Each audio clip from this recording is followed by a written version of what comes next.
খাসির মাংসের বদলে পাতে পড়ল মুরগি। ব্যাস, এই এক অপরাধেই বিয়ের আসরে শুরু হলো তলোয়ার যুদ্ধ। সানায়ের সুর বদলে গেল আর্তনাদে। মুহূর্তেই বিয়েবাড়ি রূপ নিল এক রক্তাক্ত যুদ্ধক্ষেত্রে। কনে পক্ষের ওপর লাঠি সোটা আর ধারালো তলোয়ার নিয়ে চড়াও হয় একদল মানুষ, ঠিক যেন তামিল সিনেমার কোনো অ্যাকশন দৃশ্য।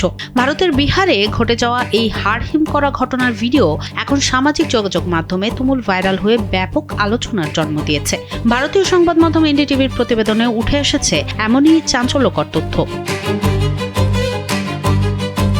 ঘটনাটি গেল বৃহস্পতিবার দুপুরের। বিহারের সাহারসা জেলার সিমরি বখতিয়ারপুর শহরে মোহাম্মদ আনোয়ারের ছেলে আবদুল্লার সঙ্গে মোহাম্মদ জাবেদের মেয়ের বিয়ে হচ্ছিল বেশ ধুমধামে। বিকেল 3টার দিকে কাজী সাহেব যখন বিয়ে পড়ালেন তখনও চারদিকের পরিবেশ ছিল বেশ সৌহার্দ্যপূর্ণ।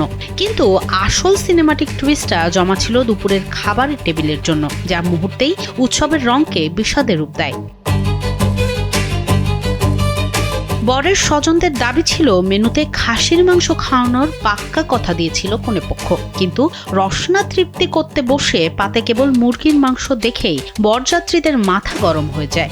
কনেপক্ষের এই প্রতিশ্রুতি ভঙ্গ নিয়ে বরপক্ষ আপত্তি তুলতেই শুরু হয় তুমুল তর্ক বিতর্ক, আর সেই মুখের কথা রূপ নেয় হাতাহাতি ও রক্তক্ষয়ী সংঘর্ষে।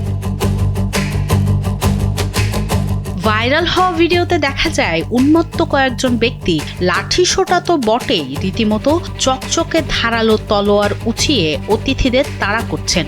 এই ভয়াবহ হামলায় দুই পক্ষের কমপক্ষে 12 জন গুরুতর আহত হয়ে মহকুমা হাসপাতালে চিকিৎসাধীন, যাদের কয়েকজনের অবস্থা আশঙ্কাজনক।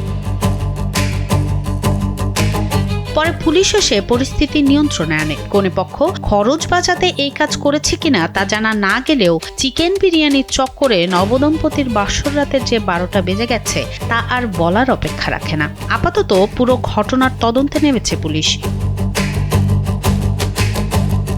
সনম সিদ্দিকী, কালবেলা।